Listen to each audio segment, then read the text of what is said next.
బంగ్లాదేశ్లో పరిస్థితులు చూస్తుంటే మళ్లీ మొదటికి వచ్చేలా కనిపిస్తున్నాయి. తాత్కాలిక ప్రధానమంత్రికి ఆర్మీ చీఫ్కు అస్సలు పడటం లేదు. అధికారం చేపట్టిన యూనుస్ ఇప్పట్లో ఎన్నికలు నిర్వహించే పరిస్థితి కనిపించడం లేదు. ఇదిగో అదిగో అంటూ కాలయాపన చేస్తున్నాడు. దీంతో దేశంలోని రాజకీయ పార్టీలకు ఆయన విసుగు పుట్టిస్తున్నాడు. దీంతో పాటు ఆయన బంగ్లాదేశ్ మిలిటరీలో జోక్యం చేసుకోవటం ఆర్మీ చీఫ్ వాకర్ ఉజ్ జమాన్కు అస్సలు నచ్చటం లేదు. వెంటనే యూనుస్ను ఈ ఏడాది డిసెంబర్లోగా ఎన్నికలు నిర్వహించాలని వార్నింగ్ ఇచ్చాడు. బంగ్లాదేశ్ తాజా రాజకీయ పరిస్థితి గురించి మరింత సమాచారం తెలుసుకుందాం.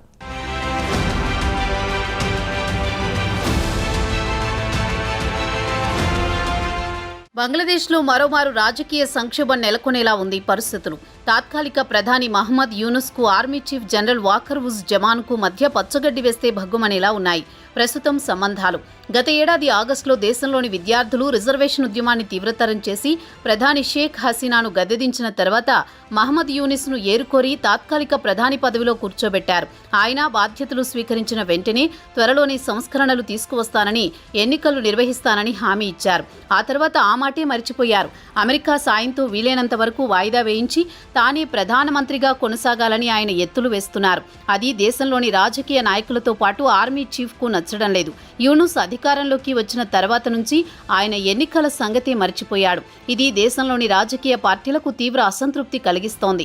రాజకీయ పార్టీల నాయకులు యూనుస్పై ఆగ్రహంతో రగిలిపోతున్నారు. ఇక షేక్ హసీనా న్యూఢిల్లీలో కూర్చుని తాత్కాలిక ప్రభుత్వాన్ని కూల్చడానికి యత్నిస్తున్నారని మరోవైపు యూనుస్ ఆరోపిస్తున్నారు. హసీనా కుమారుడు అమెరికా నుంచి న్యూఢిల్లీకి వచ్చి తల్లితో భేటీ అయ్యారు. తల్లి కొడుకు కలిసి ఏదో కుట్ర పన్నుతున్నారన్న టాక్ బంగ్లాదేశ్ రాజకీయాల్లో వినిపిస్తోంది.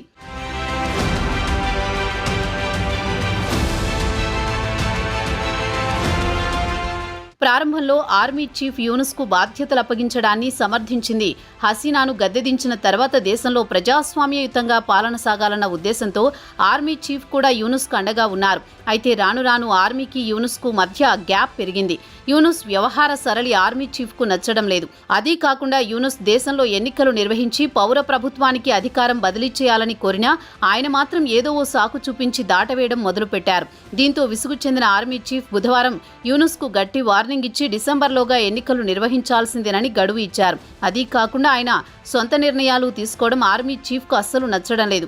యూనుస్ తాత్కాలిక ప్రధానిగా బాధ్యతలు స్వీకరించిన తర్వాత నుంచి ఇస్లామిస్టు మత ఛాందసవాదులను జైళ్ల నుంచి విడుదల చేయడం మొదలుపెట్టారు.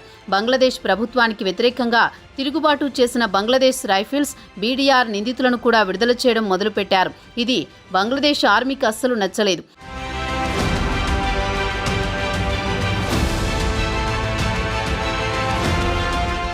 కాగా బీడీఆర్ తిరుగుబాటుదారులు 2009 ఫిబ్రవరిలో సుమారు 57 మంది ఆర్మీ అధికారులను, 16 మంది పౌరులను దారుణంగా హత్య చేశారు. వారిలో 300 మందికి శిక్షలు పడ్డాయి. వారందరినీ యూనుస్ ఈ ఏడాది జైలు నుంచి విడుదల చేయించారు. ఇస్లామిస్ట్ రాడికల్ గ్రూప్ హిజాబ్ ఉత్ తాహిరీర్ గ్రూప్ యూనుస్కు అత్యంత సన్నిహితంగా మెలుగుతోంది. వారంతా కలిసి యూనుస్తో లాబియింగ్ చేసి ఇస్లామిస్ట్ రాడికల్స్ను జైలు నుంచి విడిపించుకుంటున్నారు. ప్రభుత్వంపై అప్పుడు తిరుగుబాటు చేసిన వారు అమాయకులని ఆయన కితాబిచ్చారు. యూనుస్ తీసుకుంటున్న ఇలాంటి నిర్ణయాలు సహజంగానే ఆర్మీ అధికారులతో పాటు ఆర్మీ చీఫ్ కూడా ఆగ్రహం తెప్పించింది. ప్రభుత్వంపై తిరుగుబాటు చేసిన వారినే కాకుండా సుమారు 400 మంది ఇస్లామిస్టు ఉగ్రవాదులను విడుదల చేశారు. వారిలో అన్సారుల్లా బంగ్లా టీం చీఫ్ జాసీముద్దీన్ రెహమానీ ఒకరు. ఆయన నాయకత్వంలో దేశంలో మిలిటెంట్ కార్యకలాపాలు ఊపందుకున్నాయి. తాత్కాలిక ప్రధానమంత్రిగా కూర్చోబెడితే యూనుస్ సొంత నిర్ణయాలు తీసుకుంటూ అత్యంత ప్రమాదకరమైన ఇస్లామిస్ట్ రాడికల్స్ను విడుదల చేయడం ఆర్మీకి నచ్చలేదు.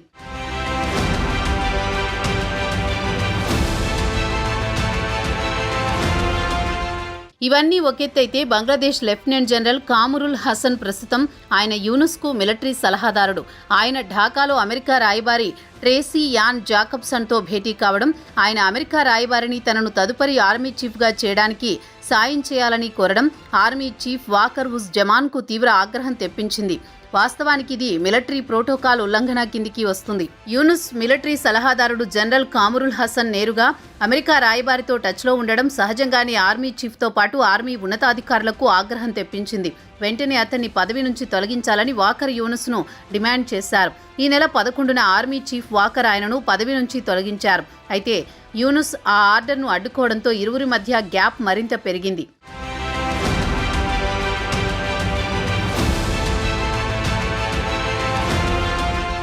ఇదిలా ఉంటే విశ్వసనీయ వర్గాల సమాచారం ప్రకారం వచ్చే జూలైలో గత ఏడాది నిరసనలకు స్ఫూర్తిగా సంబరాలు నిర్వహించాలనుకుంటున్నారని, అప్పుడు బంగ్లాదేశ్ రాజ్యాంగాన్ని మార్చాలని చూస్తున్నారు. ఒకవేళ రాజ్యాంగాన్ని మారిస్తే బంగ్లాదేశ్ ప్రెసిడెంట్ పోస్టు ఉండదు. ప్రస్తుతం బంగ్లాదేశ్ ప్రెసిడెంటే కమాండర్ ఆఫ్ ఆర్మ్డ్ చీఫ్ గా ఉంటారు. కొత్త రాజ్యాంగం అమల్లోకి వస్తే ప్రెసిడెంట్ ఉండరు కాబట్టి command of arm chief రద్దవుతుంది.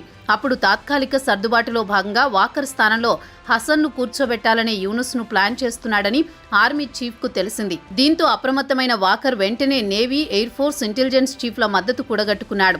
Yunus కు గట్టి కౌంటర్ ఇవ్వాలని నిర్ణయించుకున్నాడు. ఇదిలా ఉండగా military, inter services, public relations, army chief ఇంటి సమీపంలో ప్రజలు గుమిగూడడం కానీ సమావేశాలు జరపడాన్ని నిషేధించింది. అయితే యూనుస్కు మద్దతుగా ఇటీవల జైలు నుంచి విడుదలైన 300 మంది బీడీఆర్ తిరుగుబాటుదారులతో పాటు 400 మంది ఇస్లామిస్ట్ రాడికల్స్ గ్రూపులు కలిసి ఆర్మీ చీఫ్ ఇంటి ముందు సమావేశాలు, బహిరంగ సభలు నిర్వహించి వాకర్ తొలగింపునకు డిమాండ్ చేస్తారన్న అనుమానాలు కూడా వ్యక్తమవుతున్నాయి. అందుకే ముందస్తుగా వాకర్ ఇంటి ముందు ప్రజలు గుమిగూడకుండా ఆర్మీ చర్యలు తీసుకుంది.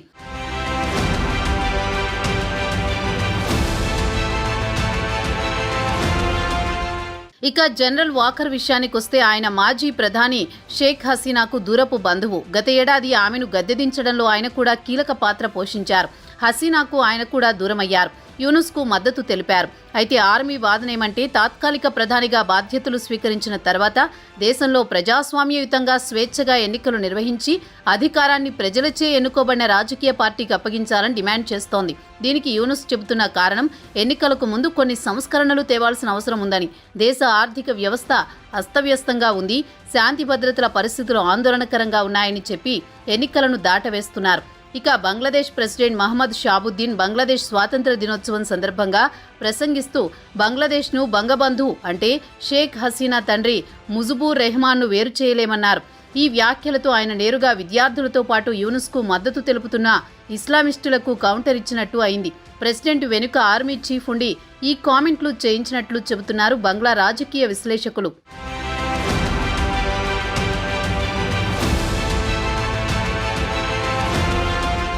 ఇక తాత్కాలిక చీఫ్ యూనుస్ షేక్ హసీనాకు చెందిన అవామీ లీగ్ పార్టీని రద్దు చేసి వచ్చే ఎన్నికల్లో పోటీ చేయకుండా తన ప్రయత్నమైతే చేశారు. దీనికి ఆయన చెబుతున్న కారణం జాతీయ భద్రత బూచి చూపిస్తున్నారు. అయితే రాజకీయ విశ్లేషకులు మాత్రం దేశంలో అత్యంత కీలకమైన రాజకీయ పార్టీని రద్దు చేసి ఎన్నికలు ఎలా నిర్వహిస్తారని మండిపడుతున్నారు. మొత్తానికి చూస్తే తాత్కాలిక చీఫ్గా యూనుస్ మాత్రం అమెరికా అండతో ఎన్నికలను ఏదో కారణంతో వాయిదా వేసుకుంటూ తన పదవి కాపాడుకుంటూ పోవాలని చూస్తున్నాడు. అందుకే తనను వ్యతిరేకించే వారిని ఒక్కొక్కరిని దూరం చేస్తూ